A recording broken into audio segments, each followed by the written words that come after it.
మనుషులకుగా అవసరం వచ్చిన రోజుల్లో వీళ్ళందరూ మగ ఇద్దరు పని చేయాల్సి వచ్చింది.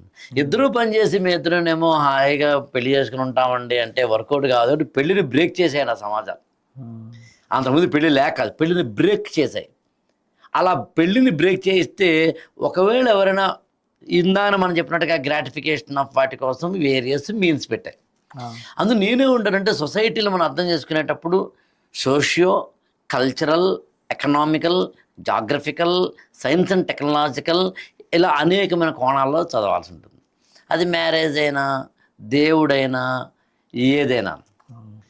ఇది ఎప్పుడైతే మనకి లేదో అలా అర్థం చేసుకోలేదో అప్పుడు మనకి నా మతం గొప్ప, నా దేశం గొప్ప, నా సంప్రదాయం గొప్ప, పెళ్ళి చేసుకుంటే గొప్ప, చేసుకోకపోతే వేస్ట్, అదే చేసుకోకపోతే గొప్ప, మనందరం ప్రీ ఆక్యుపైడ్ ఆప్షన్స్ పెట్టుకుంటాం. నేనేమన్నా నమ్ముతున్నా, ట్యాగ్స్ వద్దు. డబ్బు ఎక్కువ ఉంటే కాదు, ఎక్కువ లేకపోయినా కూడా బతకచ్చు. డబ్బు లేకపోతే కాదు, డబ్బు ఉండాల్సిందే. ట్యాగ్స్ వద్దు.